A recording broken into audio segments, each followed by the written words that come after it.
여러분 안녕하세요. 제 9주차 수업을 시작하도록 하겠습니다. 우리 지난주부터 교회 개척의 이제 실제 모습을, 실제 과정들을 다루기 시작했습니다. 지난주에 강의를 하다가 멈춘 게 있는데 한번 반복을 해보고 시작을 하겠습니다. 지난주에 우리가 이제 교회 개척을 실제로 하기 위해서는 첫째가 전략적으로 접근하라라는 말을 이제 했습니다. 준비를 잘 하라 이런 얘기겠죠. 전략적으로 접근하라. 그리고 두 번째가 개인적인 준비를 하라. 개인적인 준비를 하라. 그래서 이 개인적인 준비에 첫째는 자신과 가족을 준비시켜라. 첫 번째. 그리고 두 번째는 담대함을 좀 훈련하라 했고, 세 번째로는 사람을 사랑 그리고 존중하는 훈련을 해라. 그리고 네 번째 말씀드린 게 자발적 가난, 심플 라이프를 이야기했고요. 다섯 번째가 뭔가 하면은 건강한 육신.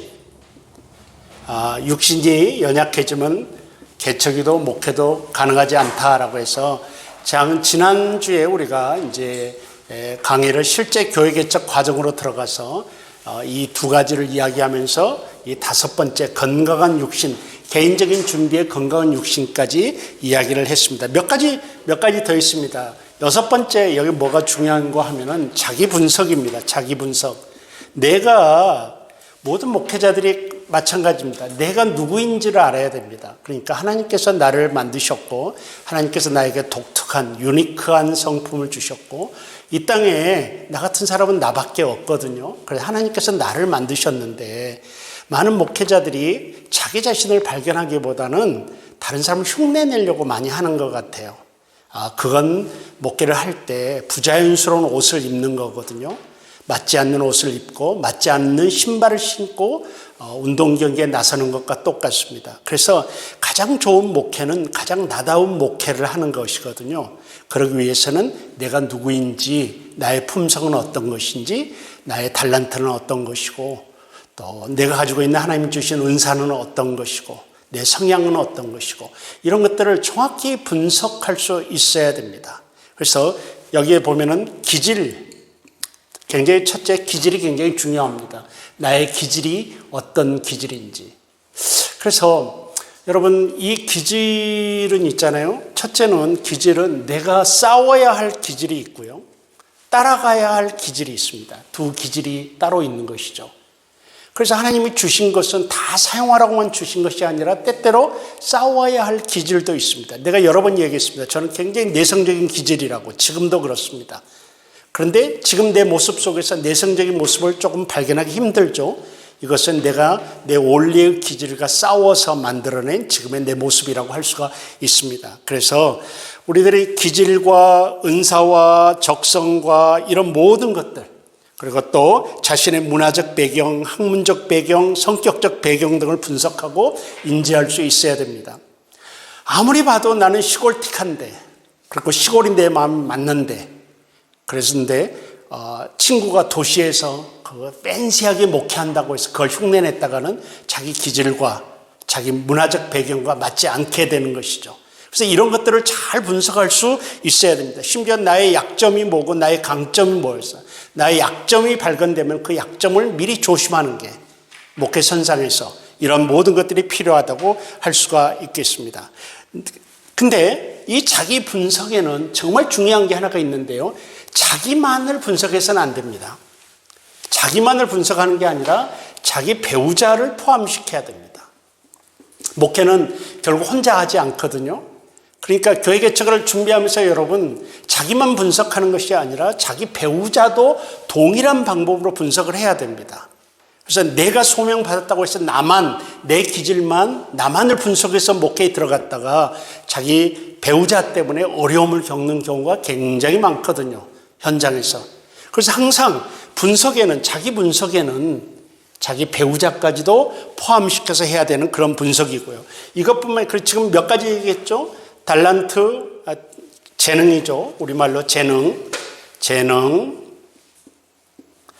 기질, 그 다음에 배경, 내가 어떻게 자랐는지, 배경에서 제가 빠뜨린 게 참 많은데요. 시간이 없어서 말을 많이 못합니다.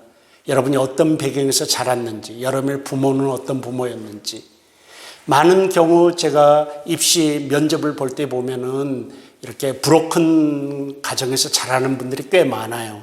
근데 그런 것들 해결하지 못하면은 나중에 다 자기 목회선상에서 문제가 됩니다. 그러니까 자기 배경, 자라는 배경, 문화적 배경, 학문적 배경 이것도 있고요. 그 다음에 소통 스타일, 리더십 스타일 이런 것들이 있지 않습니까? 자기가 어떤 사람인지를 분석해야 됩니다. 그래야지만이 가장 자기다운 교회개척, 자기다운 목회를 감당할 수 있다는 것이죠. 제가 미국에서 처음 놀란 게 뭐였는가 하면 처음 목회 세미나를 들었습니다. 그런데 거기서 목회 세미나 때 처음 하는 말이 우리는 보통 소명으로부터 시작합니다. 당신이 하나님을 소명을 느꼈습니까? 우리는 목회학 시작할 때 소명부터 시작을 하죠. 근데 미국에 앉아서 처음 수업을 듣는데 깜짝 놀란 게 뭔가 하면은 네가 누구냐부터 시작하더라고요. 너가 누구냐?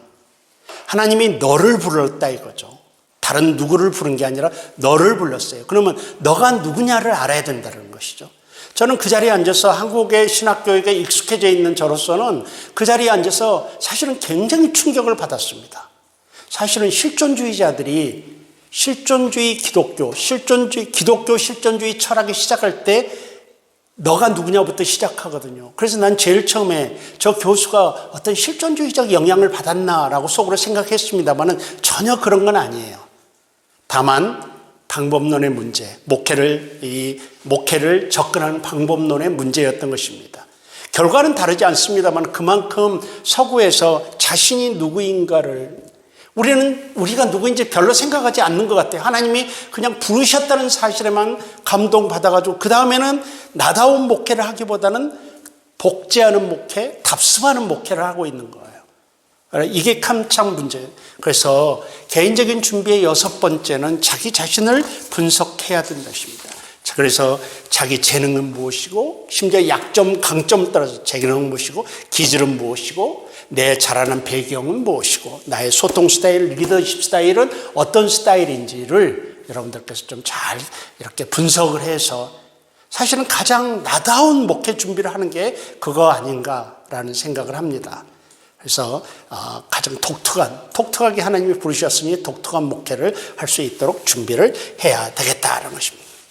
여러분 있지 않습니까? 지금 이 자리에 강우상 교수님이 앉아 있어가지고 정말 여러분들 이 강우상 교수님이 왜 이 자리에 오셨는지 모르지만요. 학생들과 같이 앉아서 지금 강의를 듣고 있어요. 그래가지고 이게 신경이 쓰여서 지금 있잖아요. 잘난 척도 못하겠고요. 지금요. 한번 비춰주세요. 이렇게 돌려서 강우상 교수 한번 비춰주세요. 네, 이렇게 또 비춰주세요. 네? 그렇습니다. 그래요.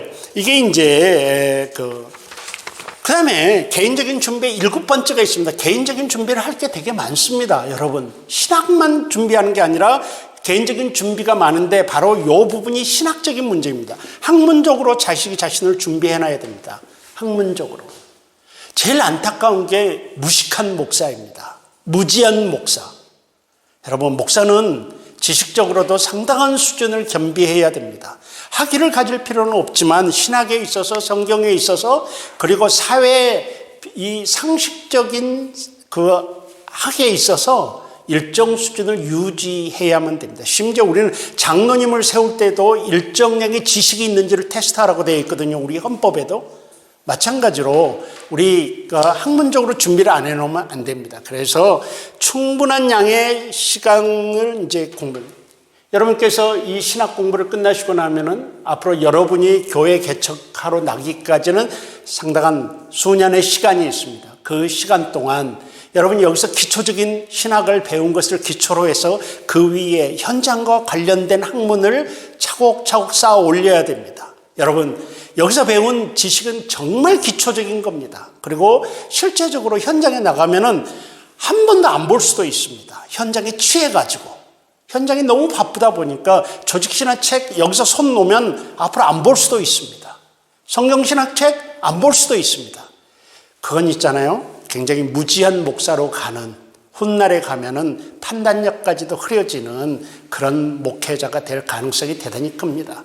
그래서 계속해서 여기에 있는 것을 가지고 공부를 계속 해야 되는, 그래 꾸준히 학자다운 공부하는 목회자가 될 수 있도록 자신의 준비를 해야 될 것이에요. 그래서 이렇게 보면 지적으로 준비되지 않고 자기 목회에 임하는 그 목사들의 후회를 저는 종종 접하게 됩니다. 그래서 또 여러분 부목사 시절을 통해서나 많은 시절을 통해서 여러분들께서 그 실천신학 쪽에 현장과 관련된 학문을 여기서는 다 가르치지 않습니다. 사실은 우리 학교 커리큘럼은 많은 부분에 있어서 이론신학 중심에 치우쳐져 있습니다. 그게 틀렸다는 게 아니고 실천신학 쪽, 현장에 관련된 영역이 좀 부족하다는 것은 우리 모두가 현장에 나가보면 좀 다 느낄 수 있습니다.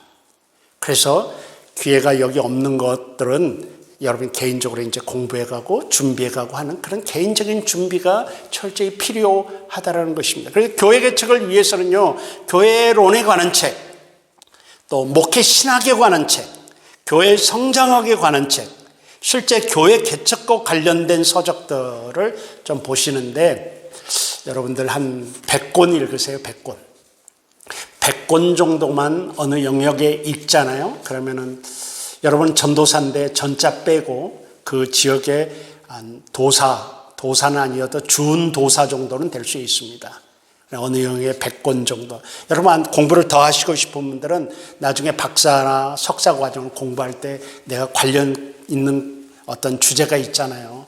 그럼 그 주제에 대해서 적어도 100권 정도 가까이 읽으면은 사실은 논문을 쓰는데 그렇게 지장이 없을 것입니다. 공부를 더 하는데. 그래서 100권은 뭐 작다면 작고 많다면 많은데 여러분들께서 그런 개인적인 준비들, 우린 지금 교회 개척에 관련된 지금 수업이거든요. 교회 개척을 위해서 개인적인 준비를 해야 되는데 그 개인적인 준비에 학문적인 준비가 꼭 끼어 있다는 것입니다. 뭐부터? 이론부터 시작하십시오. 뭐든지 이론, 베이스부터 시작해요. 여러분 실천신학이 행동하는 게 아닙니다, 여러분. 실천신학이 이론이 없는 프락시스는요, 아무 소용없습니다. 구름 위에, 그렇게 사상 누각이죠. 그러니까 여러분, 신학이 먼저입니다. 뭐든지 공부가 먼저입니다.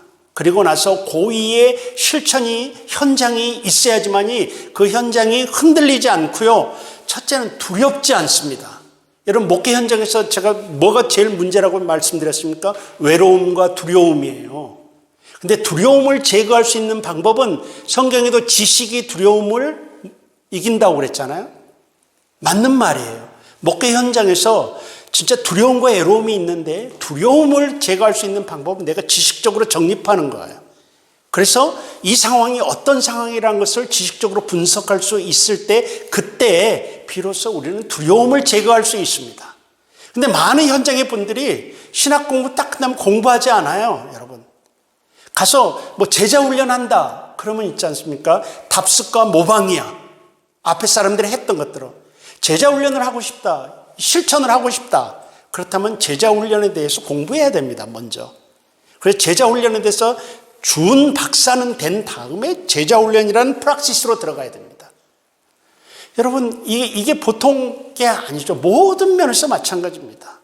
목회도 여러분 목회학, 목회론, 그 다음에 목회론과 목회술 두 가지잖아요.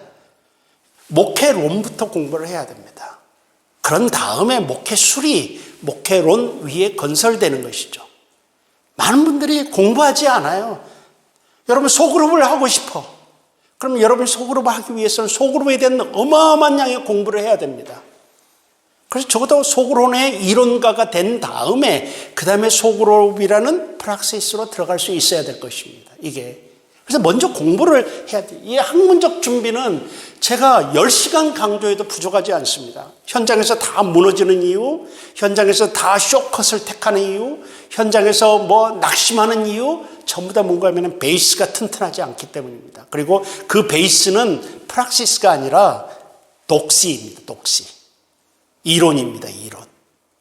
그래서 그걸 먼저, 저는 실천신학자임에도 불구하고 그래서 여러분들에게 공부부터 하라는 얘기를 이렇게 강조합니다. 그래야지 튼튼하고 건강한 실천을 할 수 있기 때문에 그래서 이 학문적 준비를 해야 될 것입니다.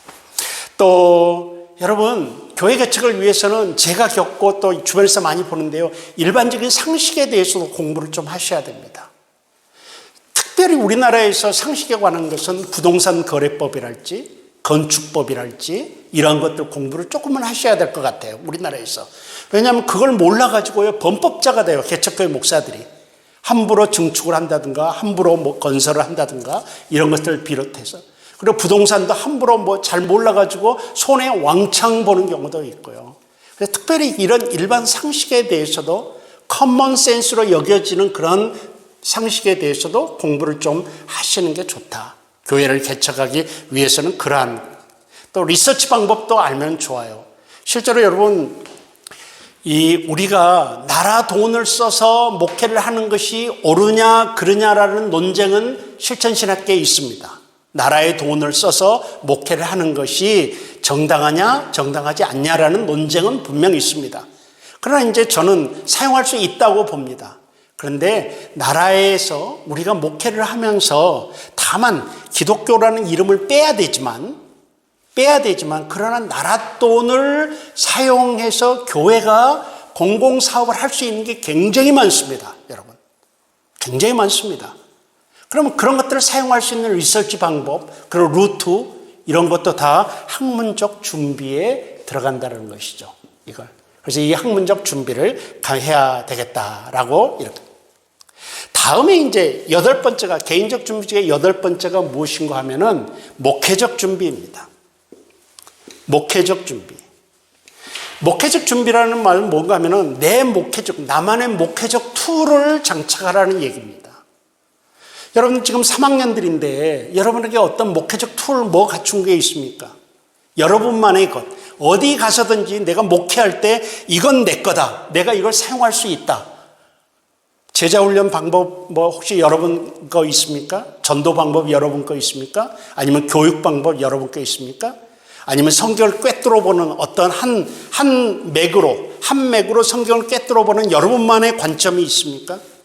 예를 들어서 내 동기 중에는요, 물 있잖아요, 물. 이 물로 성경을 창세기 1장부터 요한계시록까지 다 뚫어요. 굉장히 특이해요. 그런데 그걸로 목회를 해요, 실제로.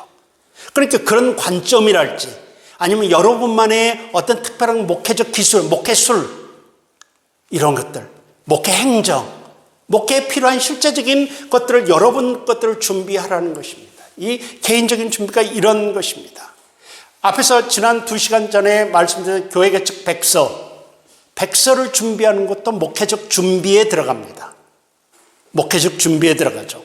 그리고 전도훈련, 양육훈련, 재생산을 위한 훈련, 목회적 소프트웨어, 예배 형식, 음악, 어린이 사역, 소그룹, 친교, 방문자 팔로우, 어시밀레이션, 동화, 정착시키는 것. 이런 모든 것에 대해서 여러분만의 어떤 목회적 기술이 여러분에게 장착돼야 됩니다. 근데 제가 말씀드린 이 모든 것을 다 한꺼번에 갖추고 목회자로 나간 사람은 없을 것입니다. 그러나 적어도 여러분 목회에 임하기 전에 적어도 여러분만의 목회술 한두 가지는 장착하고 있어야 되지 않겠는가. 여러분 이 교회개척과 복음전도라는 과목이 왜 생겼는지 아십니까? 저는 과목이 생겨서 이 과목 때문에 교수로 온 사람이면 분명합니다. 그런데요, 배경을 들어보니까 총에서 요청을 한 것입니다.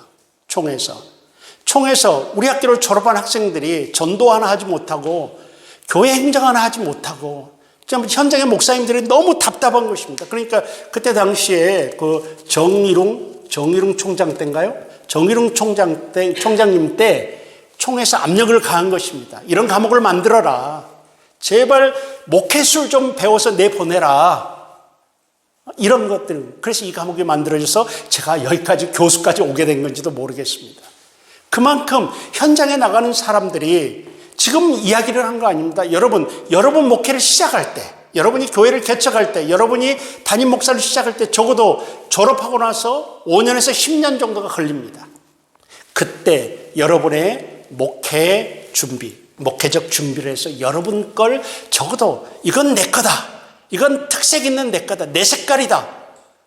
당신 하면 그거 할 정도로 자기 것을 만드는 훈련이 필요하다는 것입니다. 이게 목회적 준비라고 할 수가 있습니다. 목회적 준비에서 제가 한 가지 말씀드리고 싶은 게 있습니다. 지금 사역에 최선을 다하라.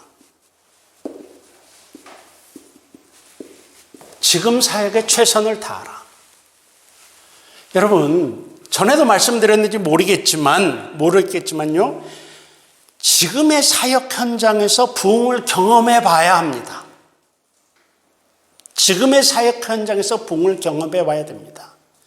여러분, 저희 세대, 여기 강 교수님도 앉아 계시는데 우리 같은 세대거든요. 저희 세대들은요, 부흥에 대한 무지막지한 추억과 경험을 갖고 있습니다.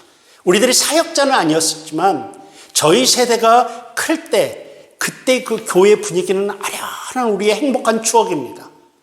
얼마나 많은 교회가 그때 눈에 보이게 성장했고 얼마나 성령의 역사들이 뜨거웠던 그런 추억을 갖고 있습니다. 그런데 그게 있지 않습니까? 내가 지나서 나중에 목회를 하다 보니까 그게 자신감을 가져다 줍니다. 자신감을 가져다 줘요. 그래, 그런 시절이 있었어. 그런 경험이 있었어. 그 뜨거웠던 시절이 있었어. 이런 거예요. 다시 제 이야기로 좀 돌아가면요. 제가 교회를 개척하고 3년은 구름 속에서 살다시피 했습니다. 정말 이렇게 막 하나님의 역사가. 근데 그 경험은요, 그 뒤에 내 목회 전체, 지금도 나에게 자신감을 가져다 줍니다. 그러니까 여러분이 목회적 준비, 미래의 목회를 위해서 목회적 준비를 함에 있어서 정말 여러분들이 신경 써야 될 게 뭔가면 지금 사역에서 열매를 맛보는 것입니다. 여러분, 그 사람의 미래를 가늠할 수 있는 가장 좋은 척도는 그 사람의 과거입니다. 그래서 과거에 이력서를 쓰고 자기소개서를 쓰는 거 아니겠습니까?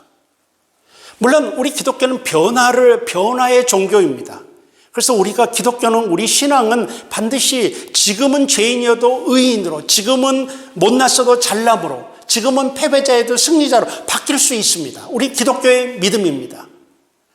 그렇다고 하더라도, 그럼에도 불구하고 한 사람의 미래를 예측할 수 있는 가장 합리적인 근거는 그 사람의 과거입니다. 그래서 내가 지금은 이래도 나중에 내 목회하면 난 잘할 수 있다라고 확신하는 것은 이건 과신입니다. 근거 없는 확신입니다. 목회적 준비, 미래의 목회적 준비를 가장 잘하는 방법은 지금 사역에 최선을 다하고 지금 사역에서 열매를 맛보는 그런 것이라고 할 수가 있을 것입니다.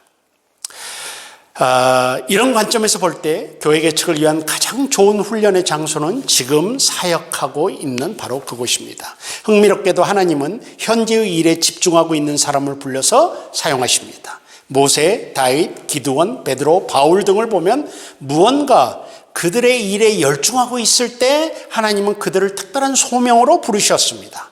하나님은 우리가 현재에 열중할 때 부르셔서 사용하시는 것 같습니다. 제 확신입니다. 그래서 정말 목회적 준비까지 해야 됩니다. 외에도 시간이 없어서 이게 이 부분을 좀 맞춰야 되는데요.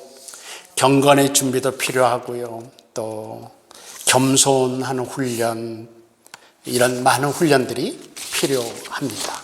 그래서 이런 것들을 생각하면은 여러분 생각해 보십시오. 이제 교회 개척을 나가기 위한 실제적인 모습, 전략적으로 준비해야 됩니다. 그래서 첫째는 개인적인 준비를 해야 되는데, 제가 강조하고 싶은 것만 해도 이렇게 많습니다. 근데 이게 이론적으로만 제가 말씀드린 거 아닙니다. 실제적으로 제가 현장에서 보고, 또 저는 내 운명과는 상관없이 아버지 밑에서 목회자 비슷하게 컸거든요. 수많은 아버지의 친구들도 보게 되고요. 이런 관점 속에서 습득한 내용들이 이런 것들입니다. 적어도 이 정도. 또 이런 것을 학문으로 준비할 수 있게 된 것은 제가 공부한 과정 속에서 이렇게 일목요연하게 정리할 수 있었습니다. 할 게 많죠. 그냥 목회자가 되는 거 아니죠. 어떤 의미에서는 목사가 되기는 쉽습니다. 내 목사 노릇을 하기는 어렵습니다. 이런 준비들을 잘 갖추어서 하여튼 머리에 집어넣어서 여러분들이 이런 준비를 해 주셨으면 그러면 교회 개척에 좀 더 바람직하지 않나 이런 생각이 드러나요. 자, 그러면은 그 다음 계속하겠습니다. 이게 이제 개인적인 준비입니다. 개인적인 준비예요. 그 다음에 세 번째가 뭔가 하면은 교회 개척을 위해서는 후원그룹 준비가 필요합니다. 후원그룹 준비. 여러분, 이거 이제 지우겠습니다. 이 8가지는 지우겠습니다. 세 번째 준비할 그 후원그룹 준비입니다. 후원그룹에는요, 여러 후원그룹이 있는데 교회 개척을 위해서는 특별히 5가지 후원그룹이 필요합니다. 첫째는 물품 후원그룹입니다. 둘째는 인력 후원그룹입니다. 셋째는 기도 후원그룹. 넷째는 멘토 후원그룹. 5번째 중요한 재정 후원그룹. 사실 여러분 계속해서 제가 말씀드립니다. 교회 개척이란 말이 거부감이 있으면 뭐 생각하라고? 목회라고 생각합니다. 교회 개척을 목회로 바꾸면 이 시간은 정확하게 목회학 시간이 될 수 있습니다. 다시 한번 말씀드리지만. 그래서 전제가 뭡니까? 교회 개척이 곧 목회라는 것이죠. 그래서 교회 개척에 준비된 사람은 어떤 목회에 가서도 서바이벌 할 수 있다는 게 지금 처음부터 지금까지 제가 강조하고 있습니다. 교회 개척에 준비된 사람은 어떤 목회 환경에서도 서바이벌 할 수 있습니다. 그래서 그렇게 바꾸면 됩니다.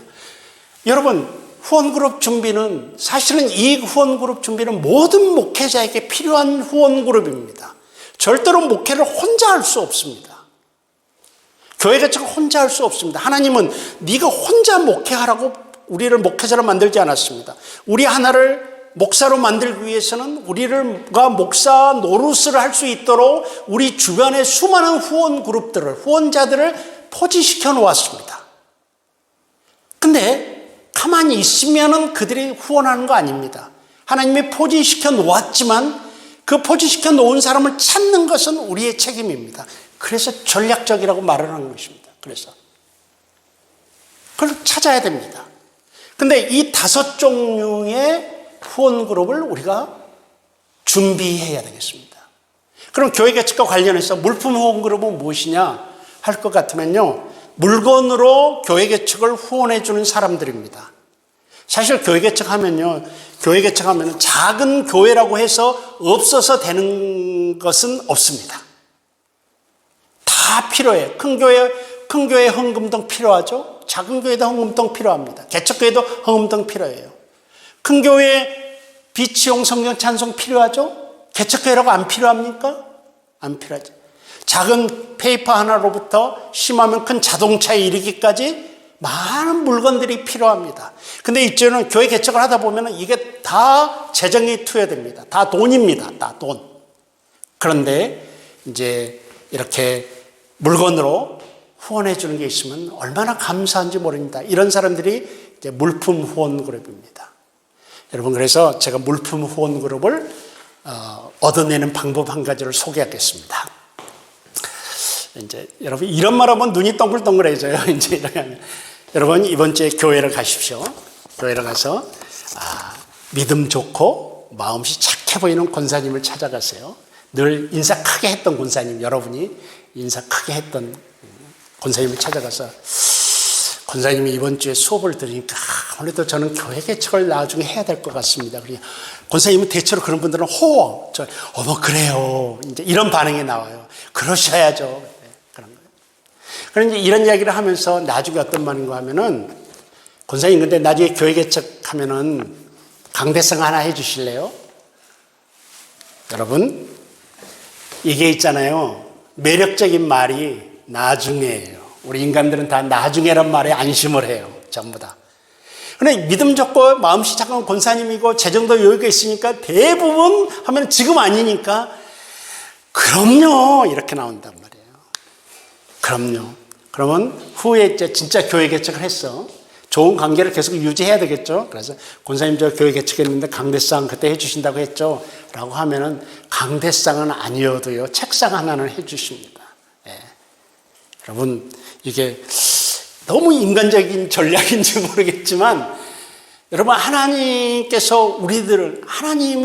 제가 여러 번 말했습니다. 하나님께서 기적적으로 우리를 도울 수 있는데 하나님은 그 방법은 안 쓰셔요. 굉장히 특별하게 역사의 특별한 포인트에서 쓰셔요. 대부분은 사람과 사람의 관계를 통해서 공급해 주셔요. 이런 것들을 기억하시고 물품 후원 그룹에 여러분 지금부터 신경 쓰셔도 좋습니다. 이게 이제 물품 후원 그룹들이에요. 나중에는 돈 10만 원이 없어요. 개척교회 목사들 보면은. 그래서 일을 못 해요. 그래서 어려워요. 물건을 못 사요. 당장 필요한데. 이런 차원에서 물품 후원 그룹은 굉장한 도움이 된다는 사실을 우리가 생각할 수 있습니다. 그래서 개척교회라고 해도 필요한 것은 다 필요하니까 여러분 이런 것들을 미리 준비하게 하는. 다음은 두 번째는 인력 후원 그룹이에요. 인력 후원 그룹은 와서 몸으로 도와주는 사람들을 이야기해요. 몸으로 도와주는 사람들 이야기입니다. 필요할 때 인력이 동원될 수 있고요. 물론 그렇습니다. 제가 제 제자가 교회 개척을 했어요. 그래서 와서 좀 축하해달라고 찾아갔어요. 그랬더니 가서 하는데, 아니, 그날의 그 영광을 받아야 할 사람이 교회 개척자 아니겠습니까? 그런데 손님들은 모아놓고 땀을 뻘뻘 흘리면서 돌아다니고 있어요. 땀을 뻘면서. 왜냐하면 찾는 것은 많지 할 일은 없지, 사람은 없으니까 자기가 다 가서 골목에 광고지 붙이는 것부터, 방향 화살표 있잖아요. 그 광고 붙이는 것부터 시작해서 모든 것을 다 자기가 땀 뻘뻘 흘리고 복사로 다니고 앞에 뭐 단장으로 다니고. 제가 앉아서 생각할 때 저 친구는 인력 후원 그룹을 준비하지 못했구나, 이런 생각이 들었습니다. 사실은 개척교회에 있을 때 사람이 무슨 행사를 하고 싶어도 사람이 없어서 못해요.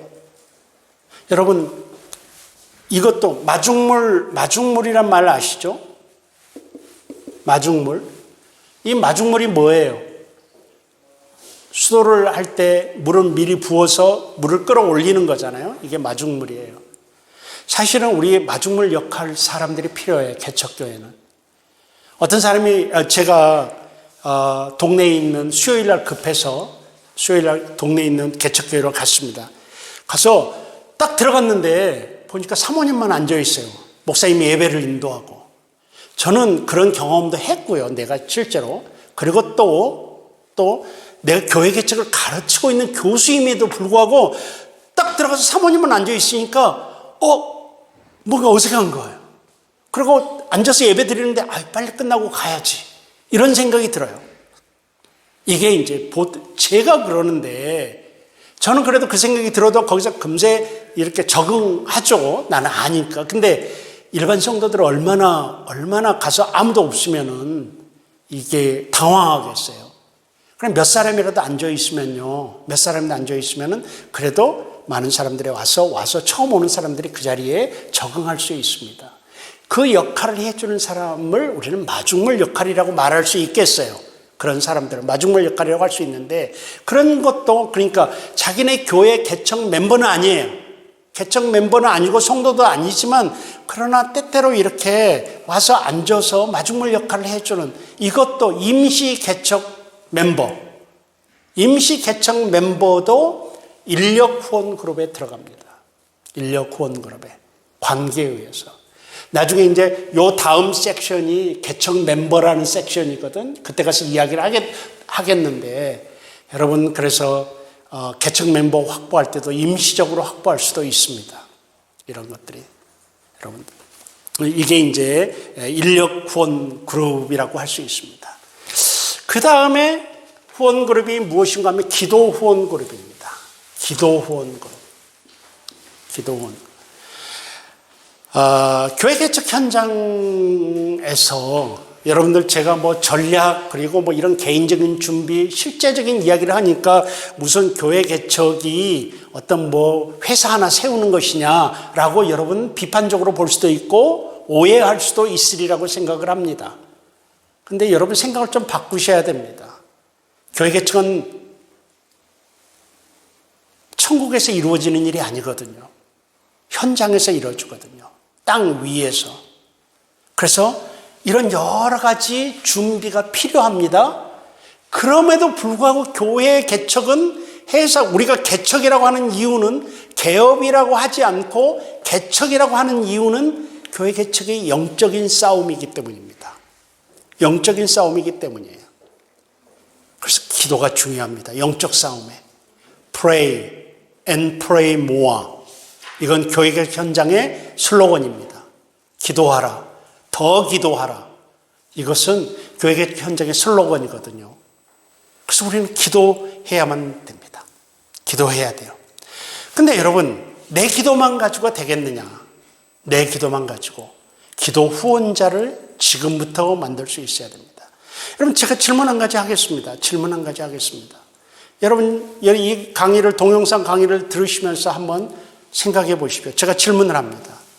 여러분, 여러분의 혈연 빼고, 부모님, 형제들 빼고, 그들은 빼고, 여러분을 위해서 단 하루도 쉬지 않고 여러분을 위해서 기도해 주는 사람을 10명 가지고 계시면 손들어 보십시오. 여러분, 지금 이게 비대면 수업이기 때문에 제가 확인을 못 합니다. 그런데요, 매 학기마다 제가 이 질문을 던집니다.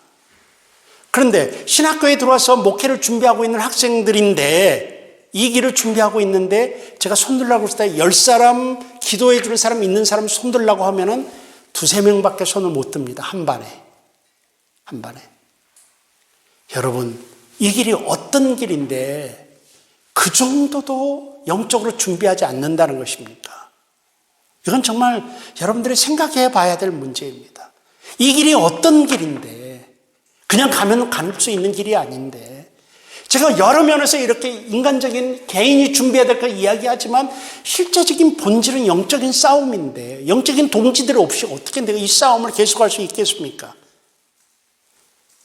여러분, 지금부터 정말 중요하게, 저는 옛날에 있잖아요, 기도 후원자 때 선교사들에게만 필요한 줄 알았습니다.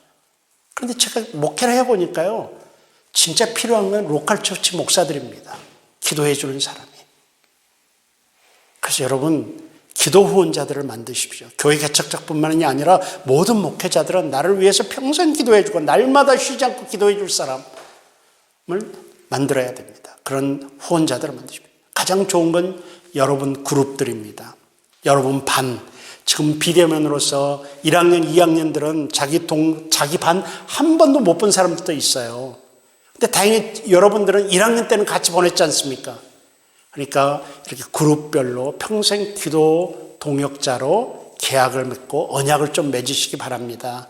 그래서 서로를 기도해 주고, 이게 후원자 중에 기도 후원자 참 중요한데 많은 목회자들이 제일 가볍게 여기는 것이 이거거든요.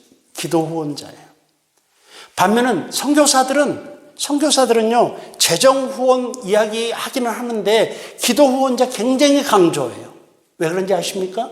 겪어보니까 이게 필요하거든. 겪어보니까. 근데 이제 다른 분들은 경험이 없고 현장을 모르는 기도 후원자의 필요성을 그렇게 느끼지 못하죠. 예. 철저히 기도 후원자가 필요합니다. 평생 서로를 위해 기도하는 동지들을 만들고, 지금부터 여러분들을 위해서 기도해 준 사람 만들고, 좋은 성도님들 만나면 기도 꼭 부탁하고, 특별히 은사 있는 분들 만나면은 여러분 아쉬운 자가 돼서 저를 위해서도 기도해 주십시오. 기도의 은사가 있는 분들에게 그렇게 부탁하고요.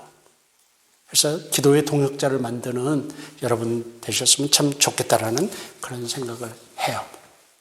자, 여기서 마치겠습니다. 여기서 이제 기도 후원 그룹부터 마치고요. 다음 시간에 멘토 후원 그룹부터 시작을 하도록 하겠습니다.